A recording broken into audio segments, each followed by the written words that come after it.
Hello दोस्तों, my name is Piyush और welcome to my channel mission navy exam. जैसा कि आपको पता है, मैंने अपनी पहली वीडियो में आपसे बताया था कि मैं जो जीएस के कंटेंट ओरिएंटेड वीडियो लाऊंगा और जिसमें जो एनडीओ सीडीएस और अदर एग्ज़ाम वाले जो बच्चे हैं उनके लिए बेनिफिशियल होगी। बट जो मेरा पर्पस इन वीडियो को बनाने का है, मैं पहले ही बता चुका हूँ, जो एनडीओ सीडीएस वालों को ही है। जो अपनी तैयारी तो कर लेता है, बट जो बच्चा अपनी तैयारी कर लेता है पर वो अपना रिवीजन नहीं कर पाता, तो उसके लिए ये वीडियो बेनिफिट होगी। और मैंने अपनी कल वीडियो में बताया था कि हम स्टार्ट कर रहे हैं कौन सी यूनिट से, ओशनोलॉजी से। उस ओशनोलॉजी में आज हम पहला चैप्टर एक ओशन बॉटम रिलीफ के बारे में पढ़ेंगे, जिसे हम हिंदी में बोले तो महासागरीय उचावच कहते हैं। तो शुरू करते हैं हम ओशन बॉटम रिलीफ से। ओशन बॉटम रिलीफ हिंदी में बोले तो महासागरीय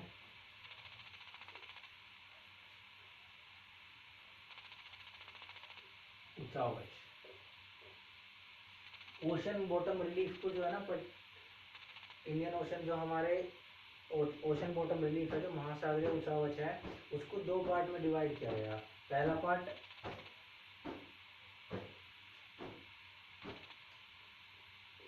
प्राइमरी ओशन बॉटम रिलीफ,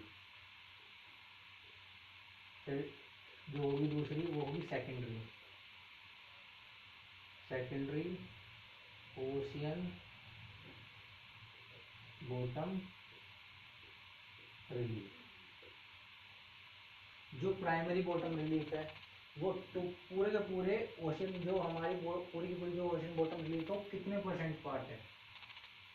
अगर हम इसको देखें तो ये टोटल का कितने परसेंट पार्ट है, 70.5% पार्ट है टोटल ओशन बॉटम रिलीफ का। जो सेकेंडरी बॉटम रिलीफ है, जो अब बचा रेस्ट पार्ट जो बचा ओशन बॉटम रिलीफ, वो इसके बराबर होगा, तो 82.5% पार्ट।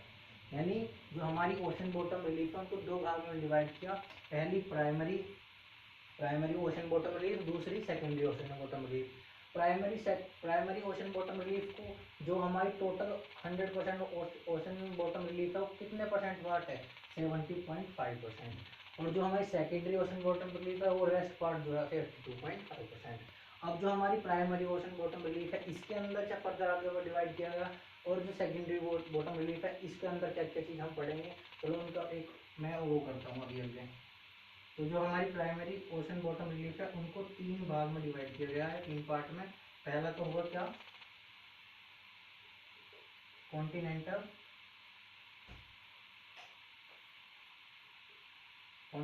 शेल्फ, इसे हिंदी में बोलेंगे तो महाद्वीपीय मगन तट।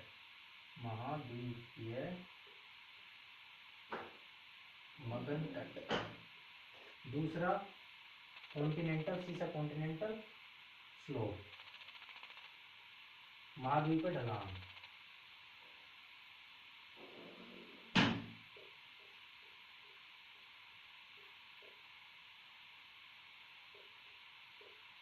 और तीसरा कॉन्टिनेंटल राइज,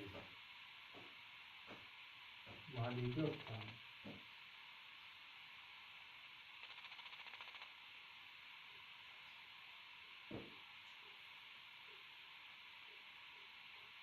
थोड़ा सा जो हिंदी के वर्ड है उनमें थोड़ा मिस्टेक हो सकती है, बट जो मैंने कॉन्टिनेंटल शेल्फ, कॉन्टिनेंटल स्लोप और कॉन्टिनेंटल राइज लिखा है, ये बिल्कुल करेक्ट है। ठीक है। जो हमारी दूसरी जो सेकेंडरी टाइप के ओशन बॉटम रिलीफ है, इसके अंदर हम क्या पढ़ेंगे, इसके अंदर डिफरेंट टाइप ऑफ वो पढ़ेंगे। सबसे पहले हम पढ़ेंगे जोट्स क्या होते हैं। इसके बाद हम पढ़ेंगे इसमें ट्रंच क्या होती है, ट्रंच क्या होती है। फिर इसके बाद हम पढ़ेंगे रिज। फिर इसके बाद इसमें एक पढ़ेंगे आइलैंड्स।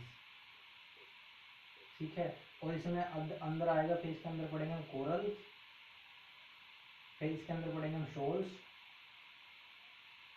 ये इतने सारे हम पॉइंट पढ़ेंगे, और अगर जो एक आधा पॉइंट बच जाएगा उसको भी हम बाद में कवर अप कर लेंगे। पर अब हम स्टार्ट करते हैं कहाँ से, प्राइमरी ओशन बॉटम रिलीफ से।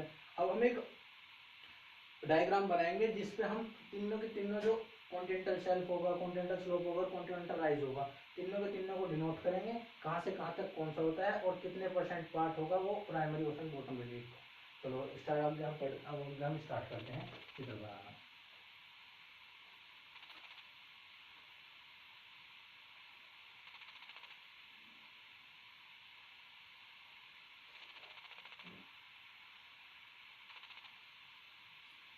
मैंने बोलता हम क्या पढ़ेंगे, प्राइमरी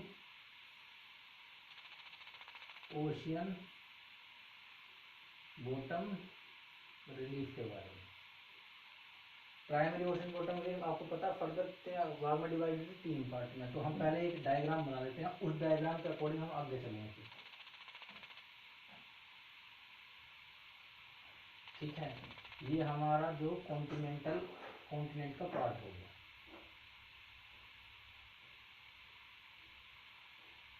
और ये हमारा ओशन पार्ट हो गया। जो कॉन्टिनेंट जो होगा हमारा, उसकी जो रॉक्स होती है, कॉन्टिनेंटल की जो रॉक होती है वो काहे की बनी होती है। कॉन्टिनेंट जो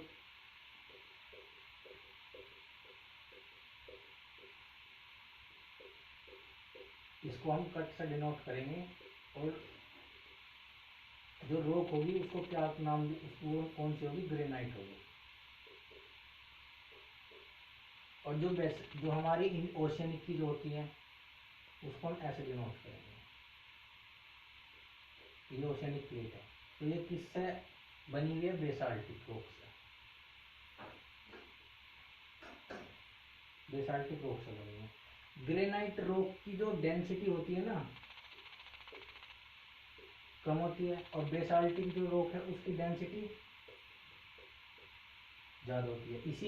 इसी कारणवश जो हमारी जो ग्रेनाइट रॉक है वो बेसाल्टिक रॉक के ऊपर टिकी हुई है। ऐसा हम ओशियनिक, इसलिए हम ओशियनिक बोल सकते हैं। जो हमारा जो ओशन पार्ट है उसके ऊपर ही हमारा क्या, जो हमारा कॉन्टिनेंटल पार्ट टिका हुआ है। और जो हमारा जो कॉन्टिनेंटल पार्ट टिका हुआ किस रीजन से, क्योंकि इसके अंदर जो ग्रेनाइट रॉक है, और बेसाल्टिक रॉक कहाँ पे, ओशियन की। तो बेसाल्टिक रॉक की डेंसिटी ज़्यादा है और ग्रेनाइट रॉक की डेंसिटी कम है। तो इसलिए हम बोल सकते हैं कि जो हमारा कॉन्टिनेंट की जो प्लेट है वो ओशियनिक प्लेट के ऊपर टिकी हुई है। ठीक है, अब हम पढ़ते हैं प्राइमरी ओशन बॉटम रिलीफ के बारे में। मेरा पर्पज आपको बताने का था, कभी कभार एग्जाम में पूछ लिया जाता है, जो हमारी ओशन के अंदर जो हमारा महाद्वीप का जो एक्सटेंशन होता है, जो एक हमारा महाद्वीप की जो लाइन होती है, मतलब कहाँ से कहाँ तक हमारा जो कॉन्टिनेंटल पार्ट समुद्र में है, वहाँ पे इसकी जो रॉक जो है वो कहाँ की बनी होती है, इसके बारे में पूछ लिया जाता है कभी बार। और जब घूम के आते हैं अपने नेक्स्ट अपने बचे हुए पॉइंट पाते हैं। पहले हम पढ़ेंगे क्या, प्राइमरी ओशन बॉटम रिलीफ में कॉन्टिनेंटल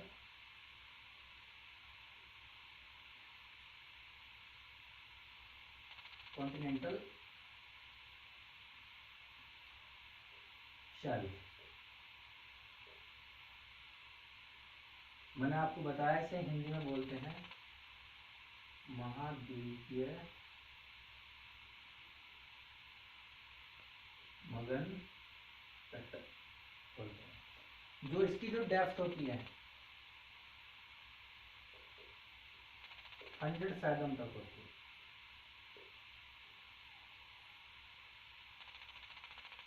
ठीक है, और जी जो इसका स्लोप होता है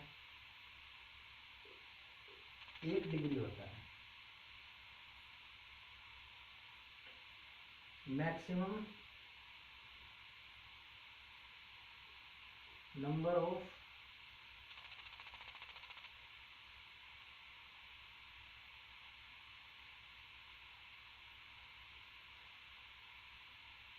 पेट्रोलियम का जो एक्सट्रैक्शन होता है वो कहाँ से होता है, इसी से होता है।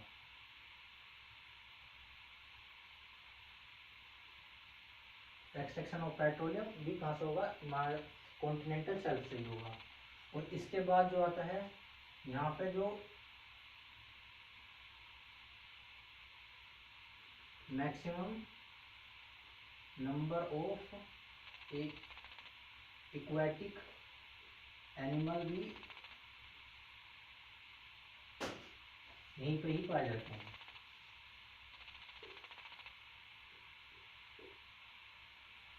तो हम यहाँ पर डिनोट कर लेते हैं, जो हमारा कॉन्टिनेंटल जो शेल्फ है वो कितने फैथम तक, मैंने बताया अभी आपको 100 फैथम तक।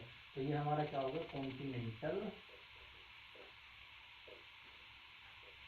शेल्फ। कितने फैथम हाइट मैंने डेप्थ बनाई इसकी, 100 फैथम।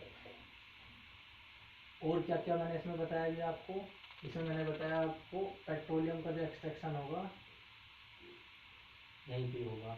और जितने भी एक्वाटिक एनिमल्स होंगे वो भी कहाँ पे पाए जाएंगे, यहीं पे ही पाए जाएंगे। ठीक है, और अब इसके बाद हम करते हैं कॉन्टिनेंटल, नहीं एक पॉइंट और मैं अभी आपको बताता हूँ, या फिर उसको हम बाद में पढ़ेंगे, पहले हम कॉन्टिनेंटल स्लोप पढ़ते हैं।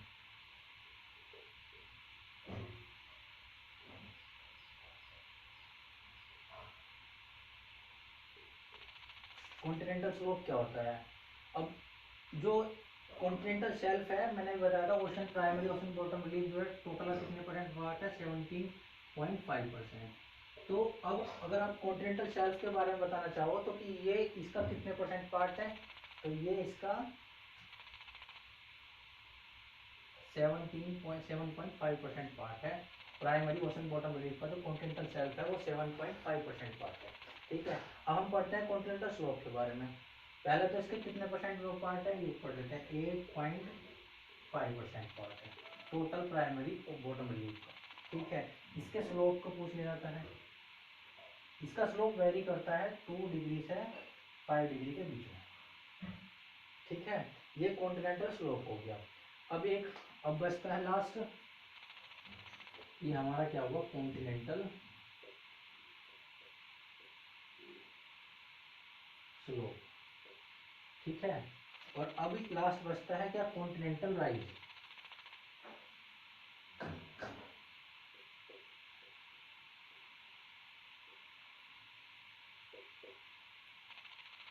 यहां पर लिखते हैं हम कॉन्टिनेंटल राइज। ये क्या है, ये पहले तो टोटल 1.5% पार्ट है total primary ocean bottom relief का, पहली पॉइंट तो ये। दूसरा इसमें एक पॉइंट होगा क्या, ये मीटिंग पॉइंट होगा, meeting point of continental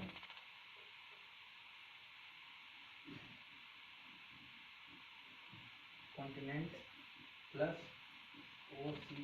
ocean plate. Continental जो राइज है यहाँ पे क्या मिलेगी, यहाँ पे हम पाए जाते हैं number of trench found here.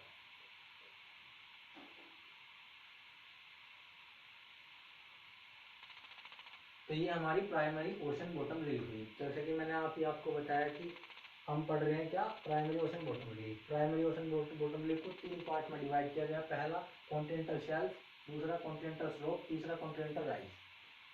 पूरी की पूरी प्राइमरी ओशन बॉटम रिलीफ पूरे के पूरे ओशन का कितने परसेंट पार्ट है, 17.5% पार्ट है। और जो हमारी जो प्राइमरी ओशन बॉटम रिलीफ है, इसको फर्दर हमने 3 भाग में डिवाइड किया रखा है।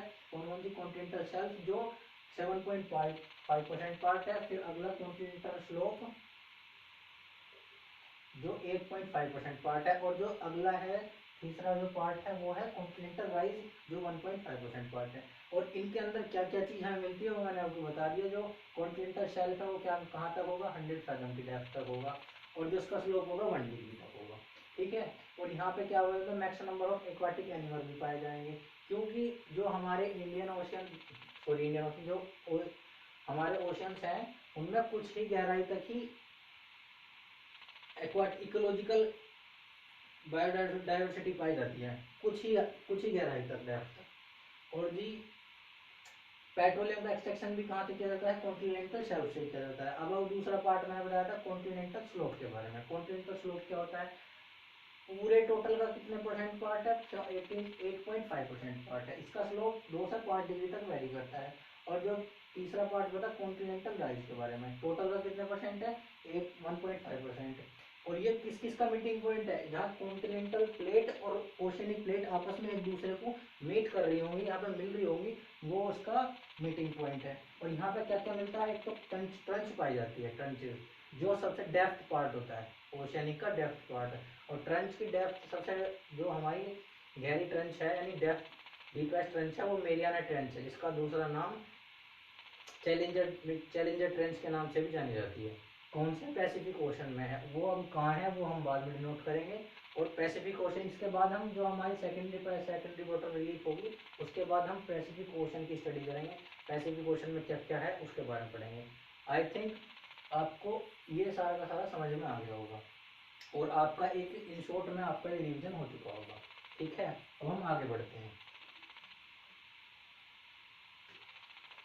अगर आपको कुछ दिक्कत लगे यानी अगर आपको कुछ समझ में ना आए तो आप कमेंट कर सकते हैं मेरी वीडियो में, मैं आपको कमेंट में आंसर दूंगा। ओके,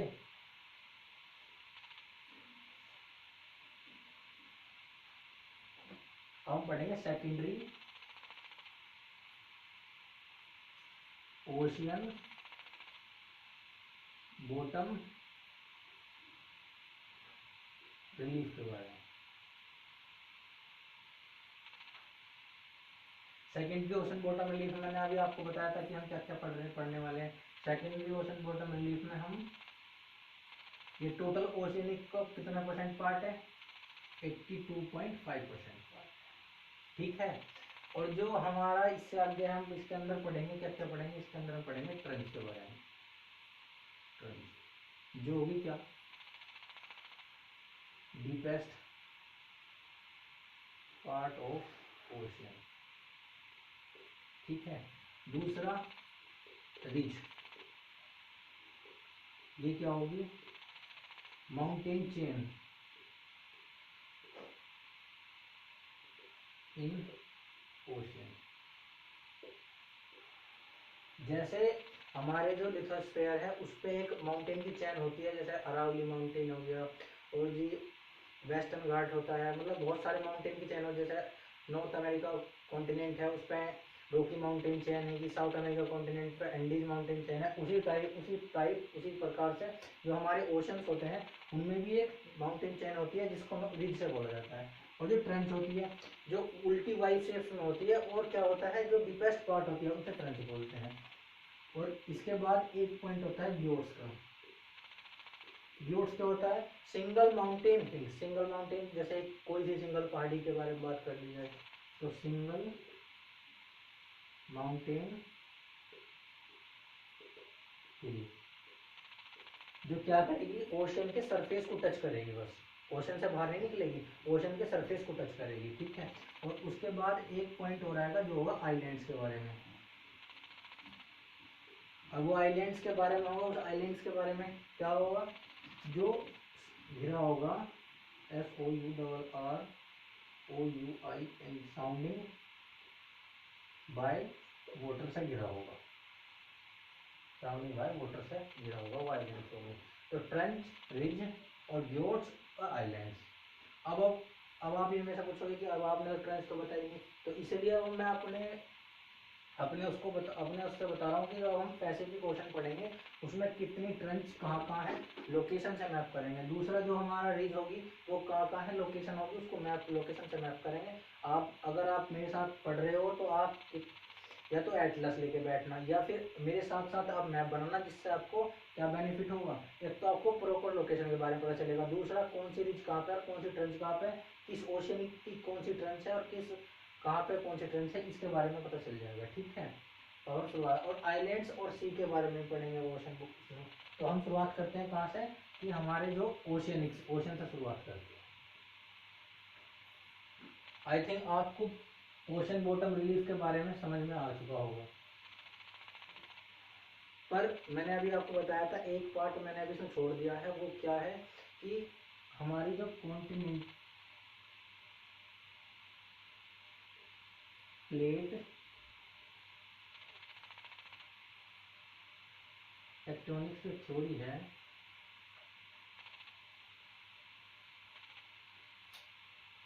उसका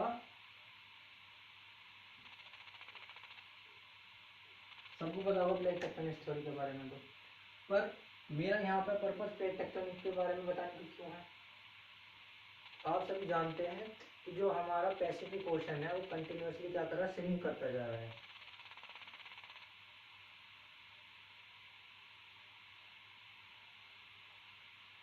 कंटिन्यूसली श्रिंक करता जा रहा है, हमारा पैसिफिक ओशन जो है ना कंटिन्यूसली श्रिंक करता जा रहा है। और जो हमारा अटलांटिक ओशन है वो कंटिन्यूसली एक्सपैंड कर रहा है। वो क्यों कर रहा है और क्या रीज़न है उसके पीछे, उसको हम पढ़ेंगे अभी। तो मैं अभी आपको बता रहा था, एक तो पहले जिसको बच्चों को नहीं पता प्लेट क्या होती है, और प्लेट टेक्टोनिक थ्योरी हो, इसको हम जो आने वाला जो मॉर्फोलॉजी वाला चैप्टर होगा उसमें पढ़ेंगे। पर मैं अभी आपको एक छोटे से उसके लिए बता देता हूँ कि हमारी जो अर्थ है, अर्थ की जो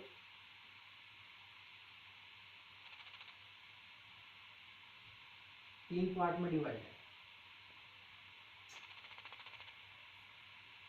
क्रस्ट, ये मेंटल, ये कोर। और जो मेंटल वाला पार्ट है इसमें हमारे में क्या पाया जाता है, मैग्मा पाया जाता है।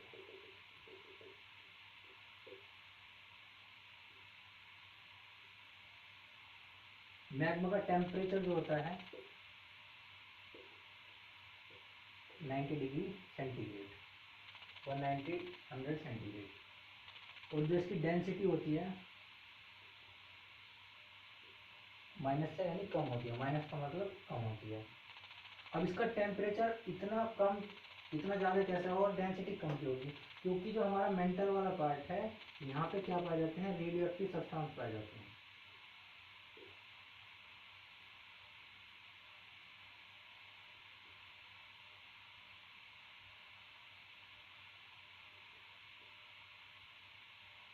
जो रेडियो एक्टिव सब्सटेंस है वो क्या करते हैं, एनर्जी इमिट करते हैं। जब वे एनर्जी इमिट करते हैं तो जो इसके अंदर मेंटल के अंदर जितने भी एलिमेंट होंगे, जो भी कुछ होगा वो पिघल के यानी मेल्ट हो जाएगा और एक फॉर्म में कन्वर्ट हो जाएगा, जिस फॉर्म का नाम क्या है, मैग्मा।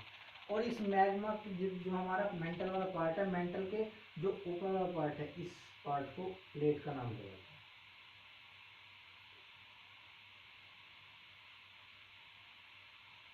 जैसे अगर हम कहें तो जो क्रस्ट का डाउनवर्ड पार्ट है, तो यानी मेंटल का अपर पार्ट को क्या बोलेंगे, प्लेट बोल देंगे। और अब इसको अगर आगे डेले के अनुसार इसने जो हमारी क्रस्ट को कई पार्ट में, लिथोस्फीयर, एस्थेनोस्फीयर, अगर हम उसके तरफ से जाना चाहें तो जो हमारी एस्थेनोस्फीयर का जो अपर पार्ट होगा और या फिर लिथोस्फीयर का निचला हिस्सा होगा वो प्लेट के नाम से जाना जाता है।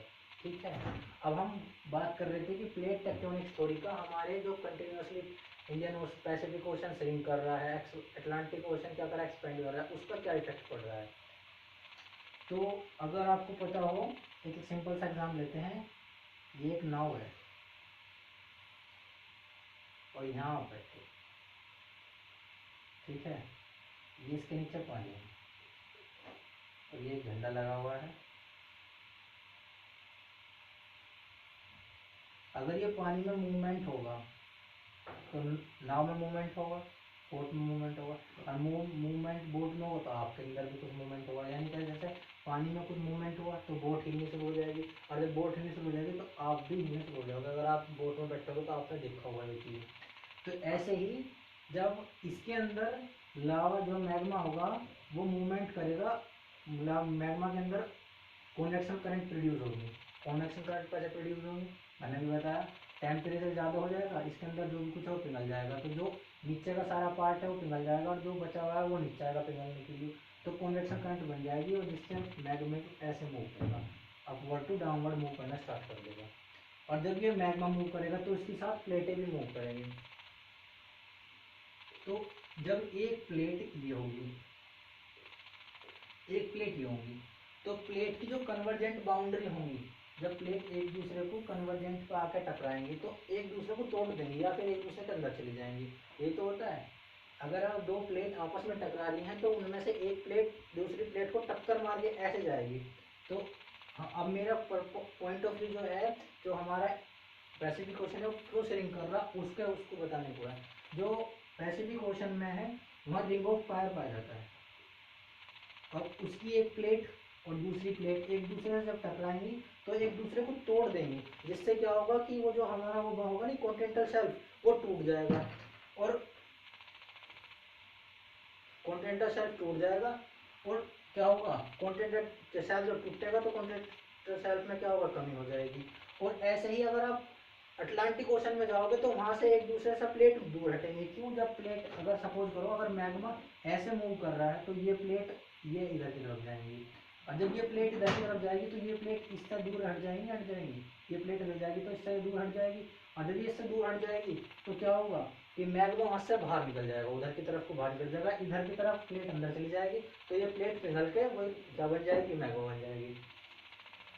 तो वहाँ पे तो अटलांटिक ओशन में क्या होगा, अटलांटिक ओशन में तो होगा किसका फॉर्मेशन होता रहेगा, कॉन्टिनेंटल शेल्फ का फॉर्मेशन होगा। और पैसिफिक ओशन में क्या होगा, पैसिफिक ओशन में क्या होगा कि कॉन्टिनेंटल शेल्फ टूट के उसमें चला जाएगा, एस्थेनोस्फीयर में चला जाएगा, टूटता रहेगा, चला अंदर जाता रहेगा, जिससे इसलिए मैं कह सकता हूँ कि या बुक्स में बहुत मैं देखा है कि कंटिन्यूसली जो हमारा पैसिफिक ओशन है वो श्रिंक कर रहा है और अटलांटिक ओशन क्या हो रहा है, वो एक्सपेंड कर रहा है। इसके पीछे यही रीज़न है, प्लेट टेक्टोनिक स्टोरी। अब मैंने अगर आपको उम्मीद हो, जैसे मैंने बताया आपको समझ में आ चुका होगा कि प्लेट टेक्टोनिक स्टोरी का हमारे अटलांटिक ओशन क्यों एक्सपेंड कर रहा है और पैसिफिक ओशन क्यों स्विंग कर रहा है, उस पर क्या इफेक्ट पड़ रहा है। ठीक है, आई होप आपको समझ में आया होगा। अगर आप चाहो तो मैं एक बार फिर से बता देता हूँ कि जो हमारा अर्थ है वो 3 पार्ट में डिवाइड है, क्रस्ट, मेंटल, कोर। और जो अकॉर्डिंग टू डेले के अदर जो साइंटिस्ट है उन्होंने भी इसे डिवाइड किया, एक लिथोस्फीयर के में, एस्टोनोस्फीयर के बारे में, फिर आगे करा गोयोस्फीयर के, मतलब लिथोस्फीयर, स्टेनोस्फीयर, मेसोस्फीयर, गोयोस्फीयर, इसके उसमें डिवाइड किस टाइप में डिवाइड किया। और तो जो हम बताएंगे जो ये एस्थेनोस्फीयर का पार्ट, एस्थेनोस्फीयर के जो अपर पार्ट होगा उसमें प्लेट पाई जाती है, या फिर हम मेंटल के अपर पार्ट है बोल सकते हैं, प्लेट होती है। प्लेट का मूवमेंट कब होता है, जब मैग्मा मूवमेंट करेगा। मैग्मा मूवमेंट कब होगा, जब उसमें कन्वेक्शन करंट प्रोड्यूस होगी। और भी मैंने आपको बताया कन्वेक्शन करंट क्यों प्रोड्यूस होगी, टेम्परेचर ज़्यादा होने के कारण जितने भी नीचे का वो होगा अंदर जो उसमें सब्सटेंस होंगे, अदरवाइज जितने भी मेल्ट वो होंगे, क्या बोल रहे हैं, मिनरल्स होंगे, वे सब पिघल के फॉर्म में कन्वर्ट हो जाते हैं, उसे मैग्मा कहा जाएगा। और जब नीचे का सारा कन्वर्ट हो जाएगा तो ये ऊपर जाएगा।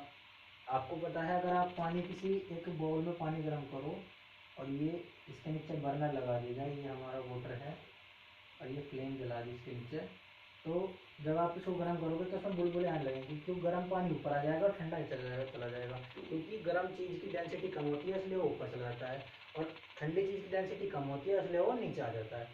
और मैं कह रहा था कि जो हमारा मैग्मा वो ऊपर जाएगा, इस फॉर्म में कन्वेक्शन जो करंट होगी उसकी तरह से ऊपर जाएगा। और जब मैग्मा ऊपर जाएगा तो प्लेट मूव करेंगी, प्लेट में मूवमेंट होगा तो हमारा क्या होगा, लिथोस्फीयर में मूवमेंट होगा। और अब हम इतना तो समझ चुके हैं, अब हम इससे आगे बढ़ते हैं जो हमारे ओशन पे क्या इफेक्ट पड़ रहा है उसके बारे में आपको बता रहा था। उसके बारे में ये है कि जब पैसिफिक ओशन की जो प्लेट है भी आपस में एक दूसरे को कन्वर्जेंट बाउंड्री पे होती है, कन्वर्जेंट बाउंड्री पे टक्कर मारती है, वहाँ पे एक दूसरे से टकराएंगे तो कॉन्टिनेंटल शेल्फ को तोड़ देंगे। जब कॉन्टिनेंटल शेल्फ को तोड़ देंगे तो वो क्या होगा, वो कॉन्टिनेंटल शेल्फ खत्म होता चला जाएगा, धीरे धीरे धीरे टूटता चला जाएगा। और उसके दूसरी तरफ देखते जो अटलांटिक ओशन है वो बढ़ता जा रहा है, क्यों, वहाँ पे कॉन्टिनेंटल शेल्फ फॉर्मेशन हो रही है, क्यों, वहाँ पे बहुत सारे ज्वालामुखी का मैग्मा बाहर निकल रहा है, वहाँ से बहुत सारे मैग्मा वहाँ से बाहर निकल रहा है, तो वहाँ पर कॉन्टिनेंटल शेल्फ फॉर्मेशन हो रहा है। यही रीज़न है कि जो हमारा पैसिफिक ओशन है वो क्या कर रहा है, कंटिन्यूसली स्विंग कर रहा है, और अटलांटिक ओशन कंटिन्यूसली एक्सपेंड कर रहा है। ठीक है, अब आई होप आपको ये थ्योरी पसंद अच्छी लगी होगी। और एक ये नया टॉपिक है, ये ज़्यादा कुछ नया तो है नहीं, बट मैं आपको समझाना चाहता हूँ कि हमारा ओशन में दोनों एक्सपेंड और श्रिंक क्यों कर रहे हैं। ठीक है, अब हम बढ़ते हैं अपने पैसिफिक ओशन पे। पैसिफिक ओशन में कितने सी होते हैं, कितनी ट्रंच होती हैं, कितने राइज हैं, इन सभी के बारे में। और एक इम्पोर्टेंट चीज़ उससे ओशन से पूछ ली जाती है, वो क्या होती है, वो होती है कॉन्टिनेंटल जो हमारी स्ट्रीट होती हैं, जो दो पार्ट, दो लैंड एरिया और दो वाटर एरिया को आपस में जोड़ती हैं।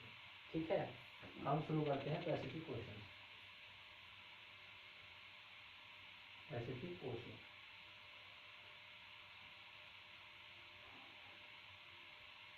बस आपसे एक रिक्वेस्ट हो करूँगा, जब भी आप मेरी वीडियो को देखने बैठे या तो आप एक पेपर पेन लेके बैठे रिविजन के लिए, अदरवाइज आपके पास पेपर पेन नहीं है, अगर आपके पास एटलस है तो ये हो सबसे अच्छी बात है कि आप एटलस को लेकर जरूर बैठें। जैसा मैं आपको पैसिफिक ओशन का मैप ड्रॉ करूँगा तो आपको भी, या तो पेपर पेन पे आपको अगर आप बना लेते हो तो इस बहुत वेल एंड गुड, बहुत अच्छी बात है, अदरवाइज नहीं तो आप एटलस के साथ लेके, एटलस को जोड़ लेके बैठना, उसमें आप लोकेशन को मार्क करना, फिर आपको अपनी जो ज्योग्राफी है और वो भी ओशनोलॉजी को पढ़ने की जरूरत पड़ेगी, वो आप नोट से नहीं पढ़ोगे, फिर आप एटलस से ही ज़्यादा पढ़ोगे। ठीक है, हम शुरुआत करते हैं पैसिफिक ओशन से। तो ये हमारा जो हो गया अफ्रीका कॉन्टिनेंट हो जाएगा, ये हमारा अफ्रीका कॉन्टिनेंट हो जाएगा।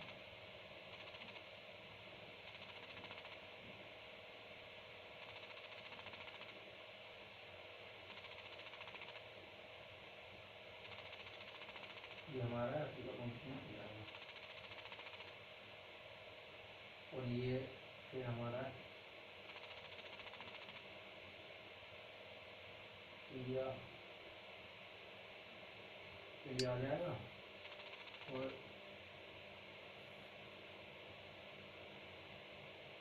ये हमारा कैरिबियन सी हो जाएगा यहाँ पर आके।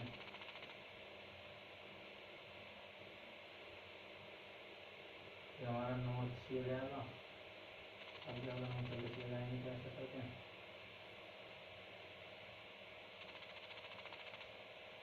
फिर हम आगे से बढ़ते चले जाएंगे।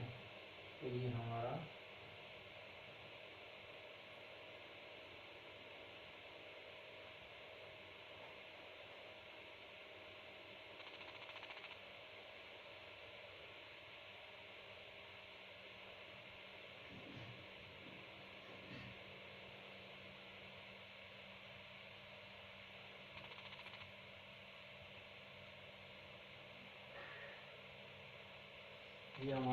क्या हुआ, एक यूरोप कॉन्टिनेंट हो गया, ये अफ्रीका कॉन्टिनेंट हो गया, ये एशिया कॉन्टिनेंट हो गया। ठीक है, अभी शुरुआत में मेरे से बोर्ड पे ऐसे ही मैप बन रहा है, बट मैं कॉपी पे अच्छा बना लेता हूँ क्योंकि थोड़ा सा पहली बार मेरी वीडियो है तो इसलिए थोड़ा एडजस्ट करना पड़ेगा। और जो हमारा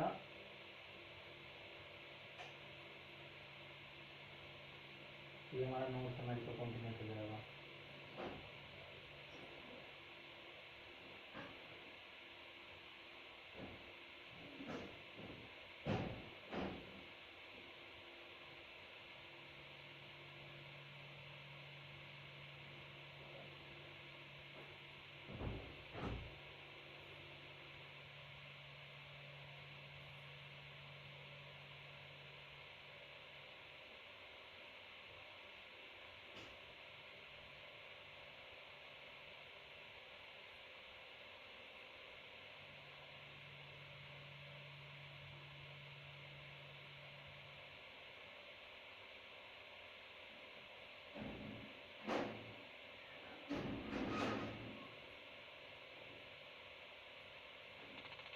ये हमारा नॉर्थ अमेरिका कॉन्टिनेंट हो गया और ये हमारा साउथ अमेरिका कॉन्टिनेंट हो गया। ठीक है, अब मैं अभी आपको बता रहा था कि पैसिफिक ओशन में कितने सी हैं।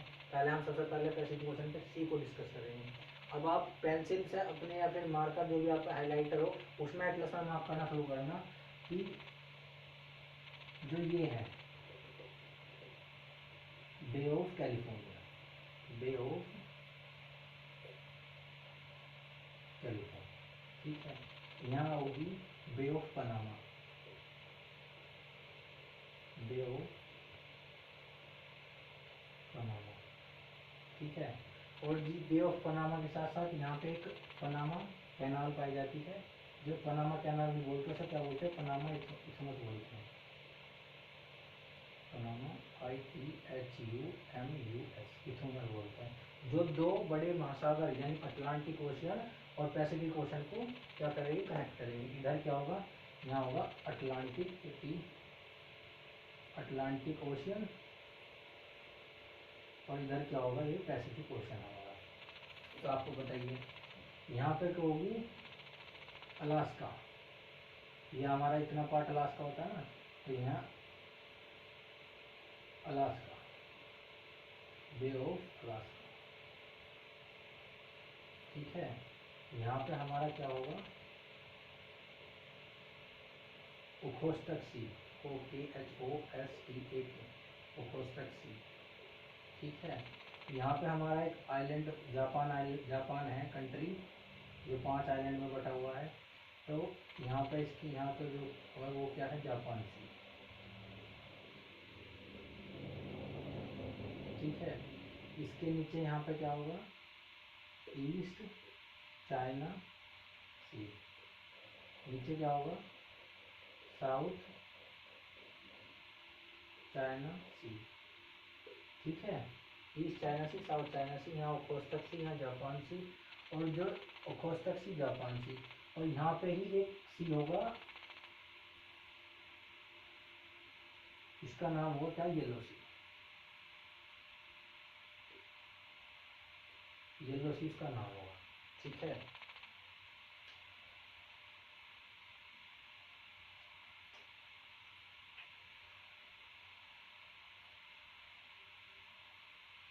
और जो अभी एक मैं भी आपको बता रहा था, जो यहाँ पे एक स्ट्रीट होगी, उस स्ट्रीट का नाम क्या होगा? उस स्ट्रीट का नाम होगा बेरिंग स्ट्रीट। Bearing street. जो दो आइलैंड्स के, जो हमारे दो कॉन्टिनेंट है उनको जोड़ेगी, जिसमें एक नॉर्थ अमेरिका इधर होगा और ये एशिया होगा, और ये दो ओशियनिक उसको जोड़ेगी, जो इधर जो होगा वो क्या होगा? चुप्पी सी, और इसके जो इधर होगा वो कौन सा होगा? बेरिंग सी, ठीक है। तो जो हमने अभी पढ़ा कि इसमें कौन कौन से पैसिफिक ओशन में कितने सी पाए जाते हैं। सबसे पहला ओखोत्स्क सी इधर हो गया, उसके बाद जापान सी, नीचे येलो सी, फिर ईस्ट चाइना सी, साउथ चाइना सी, ठीक है। इधर की तरफ आ जाते हैं बे ऑफ कैलिफोर्निया, इधर है, उसके ऊपर चले जाते हैं बे ऑफ अलास्का, यहाँ पे अलास्का वो पड़ता है ना, यूएसए का एक वो, तो वो अलास्का, बे ऑफ अलास्का इधर पड़ती है। यहाँ बे ऑफ पनामा, और पनामा एक्समस इधर है। पनामा एक्समस किसकी जो उसको जोड़ती हैं? बड़े और महासागर जो होंगे, एक तो अटलांटिक ओशन, और ये जो हमारा क्या है? पैसिफिक ओशन, इन दो को आपस में जोड़ती है। फिर अभी हमने बताया आपको, एक है स्ट्रीट है, उस स्ट्रीट का नाम है बेरिंग स्ट्रीट। बेरिंग स्ट्रीट इस दो बड़े बड़े कॉन्टिनेंट को जोड़ रही है। एक तो एशिया कॉन्टिनेंट है, और इधर कौन सा होगा? कॉन्टिनेंट होगा नॉर्थ अमेरिका कॉन्टिनेंट। अब नॉर्थ अमेरिका कॉन्टिनेंट का कौन सा पार्ट जुड़ा हुआ है, उसको हम आगे जब नॉर्थ अमेरिका कॉन्टिनेंट पढ़ेंगे उसमें पढ़ेंगे। वैसे तो मैं बता दूं, यहाँ पे सीवर्ड्स प्लेट्यू होता है, इस रीजन में सीवर्ड्स प्लेट्यू पाया जाता है, उसको जोड़ दिया उसमें, ठीक है। बेरिंग स्ट्रीट में एक वो आपको पता होगा, जो ग्रीनविच लाइन है हमारी, वो इसी बेरिंग स्ट्रीट से पास होकर निकलती है, ग्रीनविच लाइन, ठीक। और अब इसमें हम एक बेरिंग स्ट्रीट पढ़ चुके हैं। अब एक हम पढ़ेंगे ताइवान स्ट्रीट। ताइवान स्ट्रीट जो है वो किस किस के बीच में पाई जाती है, इसको बारे में पढ़ो। अब आपने, जहाँ तक मुझे लगता है आपने ओशन तो अपने मार्क कर चुके होंगे, अब हम इन ओशन को रफ करके हम स्ट्रीट को पढ़ेंगे।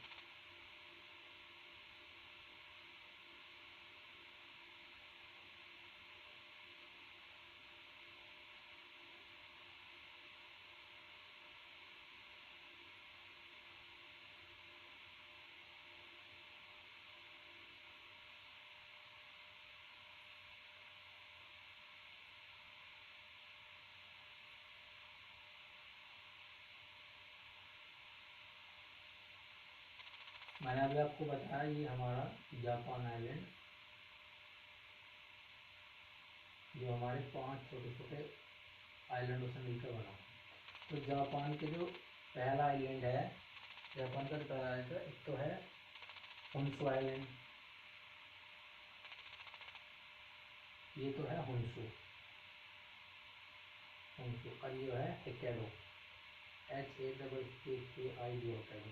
इन दो को बीच में जो जोड़ती है वो कौन सी स्टेट जोड़ती है? सुगुरु, TSUGR, और सुगुरु स्टेट। अगर हम यहाँ लिखना चाहें तो सुगुरु स्टेट जो होगी,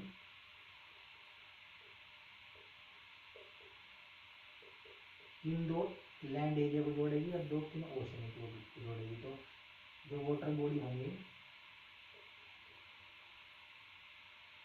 वो होंगी क्या? एक तो जापान सी, और एक होगा क्या यहाँ पे? पैसिफिक, सॉरी यहाँ पर पैसिफिक सी। और जो लैंड एरिया होंगे, जापान के 2 आइलैंड होंगे,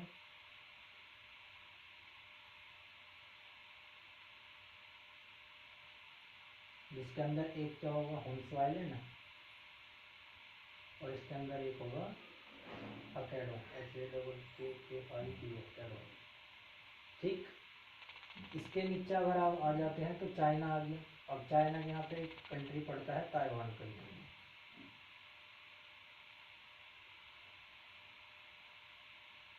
जो किससे कनेक्ट रहता है, ताइवान स्ट्रेट से।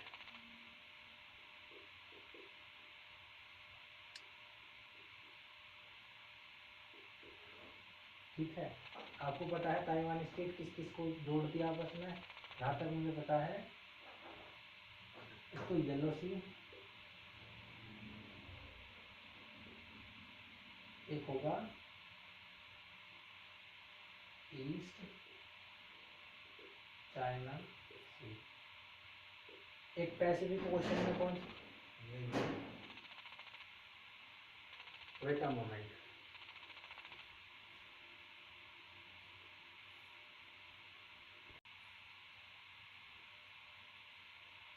हाँ तो हम कहाँ पा रहे थे, हमारे थे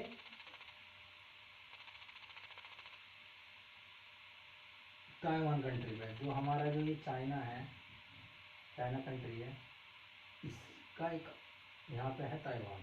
ताइवान को जो चाइना से जोड़ती है वो कौन सी स्टेट जोड़ती है, वो जोड़ती है, क्या नाम है इसका, ताइवान स्टेट।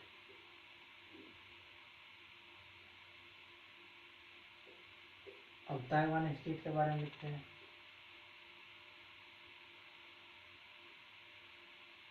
ताइवान स्टेट, थोड़ा सा स्पेलिंग देख लेना, कभी कभार मिस हो जाती है। ताइवान स्टेट किन दो लैंड एरिया को जोड़ेगी, तो चाइना प्लस दूसरा क्या होगा, ताइवान खुद। और जो हमारी वोटर बॉडी होंगी वो किसे किसको जोड़ेंगे, ये जोड़ेंगे तो ईस्ट चाइना सी, अब एक होगी साउथ चाइना सी। ठीक है, मैं अभी बताया आपको तीन स्टेट बताई, एक तो बेरिंग स्टेट बताई, एक सुगरू स्टेट बताई, एक ताइवान स्टेट बताई। तो ये तीनों स्टेट जो है इम्पोर्टेंट है, जो पैसिफिक ओशन में है। एक स्टेट और है जो यहाँ पे है, लग्जन, लग्जन स्टेट, LUZON, लग्जन स्टेट। इस स्टेट, ये स्टेट कौन कौन सी दो वाटर बॉडी, किस किस जो हमारा लैंड एरिया उनको जोड़ती है। आप इसका आंसर मुझे मेरी कमेंट वीडियो कमेंट में देंगे, मैं भी आपको इसका आंसर नहीं बताऊंगा। ठीक है, और अभी, और मैंने अभी आपको बताया पनामा इथमस के बारे में बताया, जो दो बड़े बड़े ओशन होंगे, अटलांटिक ओशन, एक पैसिफिक, आपस में जोड़ती है। तो यानी अब हम इसमें क्या क्या पढ़ चुके हैं, इसमें हम एक तो स्टेट के, पैसिफिक ओशन में स्टेट के बारे में पढ़ चुके हैं। पैसिफिक ओशन में हम क्या क्या सी के बारे में पढ़ चुके हैं, कौन कौन सा सी है, जैसे मैंने बताया यहाँ पर कौन सा कोस्टक सी, इधर जापान सी, इधर यहाँ पर येलो सी, इधर यहाँ पर आ गया ईस्ट चाइना सी, साउथ चाइना सी, और जी फिलीपींस आइलैंड है तो फिलीपींस आइलैंड सिविलियन सी भी होगा, इसी में ही होगा। ठीक है, और जो ये नीचे साउथ पैसिफिक ओशन होगा, ये नॉर्थ पैसिफिक ओशन, नीचे साउथ पैसिफिक ओशन। और ये मोस्टली जो सी हैं, कभी कभार पूछे जाते हैं कि कौन से सी किस कौन से ओशन का पार्ट है, कभी कभार पूछे जाते हैं, रेयर ही, पर आपको पता होना चाहिए कि कौन सी वाटर बॉडी किस ओशन में पाई जाती है। ठीक है, अब हम पढ़ते हैं क्या, थोड़ा सा पैसिफिक ओशन की रिज के बारे में, किस रीजन में कौन सी रिज है। ठीक है, अब हम थोड़ा सा इसको रफ कर देते हैं, वाटर जितनी भी हमारी स्ट्रीट है उनको रफ कर देंगे। हम पैसिफिक ओशन की रिज के बारे में पढ़ेंगे और साथ साथ ट्रेंच भी पढ़ते चलेंगे।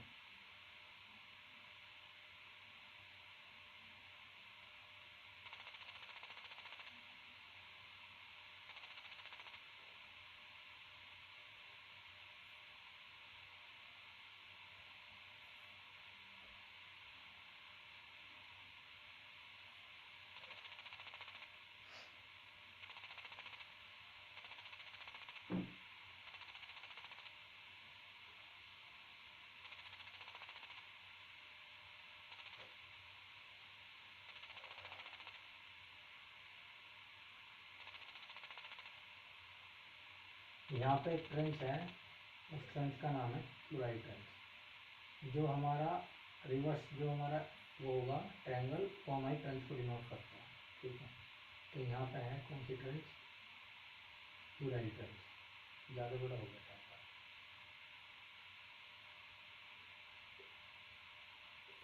क्लोराइड ट्रेंच जो है हमारी इसी और यहाँ पर है।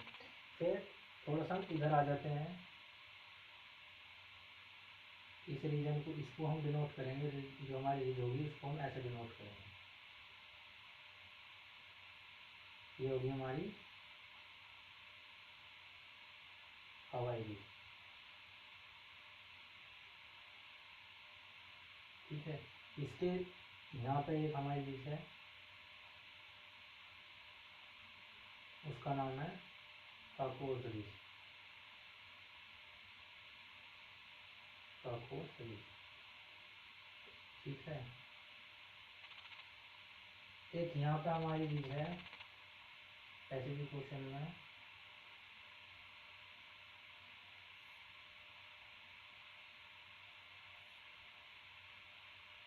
पैसिफिक रीज, ठीक। यहाँ पे एक हमारा टोंगा आइलैंड है पैसिफिक ओशन में, इस रीजन में यहाँ है। कौन सी रीज होगी? टोंगा रीज।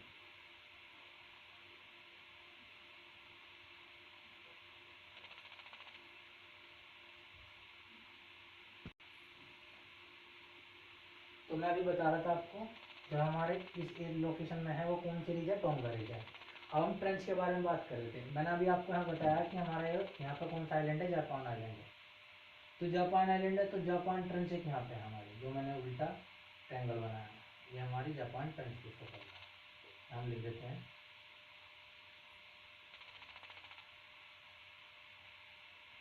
ठीक है।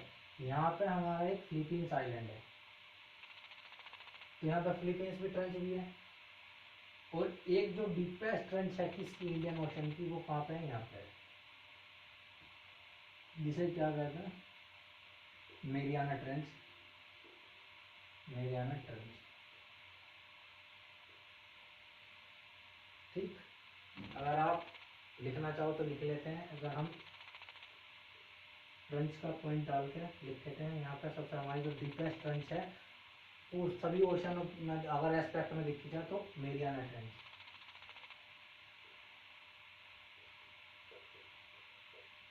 जिसका अदर नेम जो है चैलेंजर ट्रेंच के नाम से जानी जाती है। दूसरी टोंगा ट्रेंच, तीसरी क्यूराइल ट्रेंच, चौथी कौन सी? जो हमारी फोर्थ नंबर की जो ट्रेंच होगी वो होगी टोंगा, होगी मिनिंडाओ,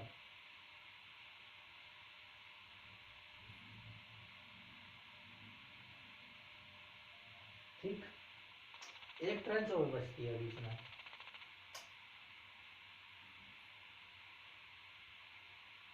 मेरियाना ट्रेंच। हाँ, ये जो अभी मैंने बोला है, आपको बताया था, मेनिंडो ट्रेंच।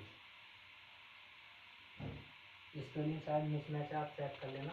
तो 1 2 3 4 और 5 कभी कभार ओशन दे देता है और ओशन की ट्रेंचेस दे देता है एग्जाम में, तो उनको मैच करवा लेता है कौन से ओशन में कौन सी ट्रेंच है, उसको मैचिंग करो, ठीक है। या अदरवाइज दे देता है कि सारी ट्रेंच पैसिफिक ओशन की दे देगा 3, एक ट्रेंच किस चीज़ की दे देगा?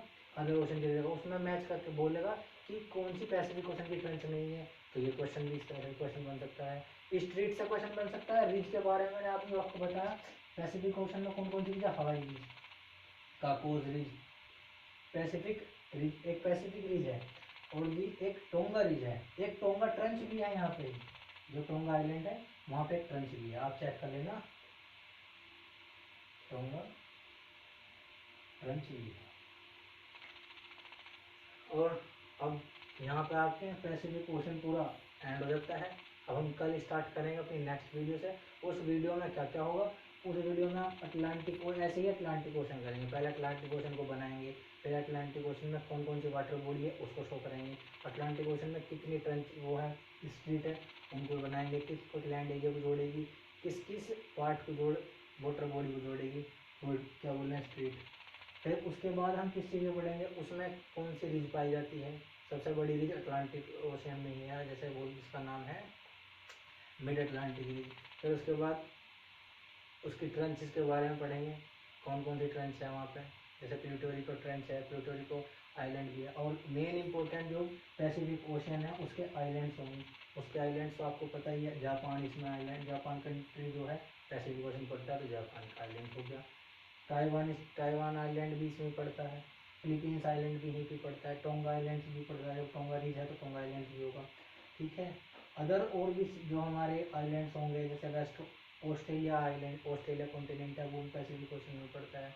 एक तस्मानिया ऑस्ट्रेलिया का साउथ पार्ट में कंट्री, वो कंट्री है छोटा सा, उसका ही आइलैंड है, वो भी पैसिफिक ओशन में पड़ता है, ठीक है। तो ये हमारी जो होगा पैसिफिक ओशन हो गया। अगर अब बाकी अब हम करेंगे नेक्स्ट वीडियो में अटलांटिक ओशन जब हम पढ़ेंगे तो उसमें पढ़ेंगे। आई होप आपको मेरी ये वीडियो पसंद आई होगी।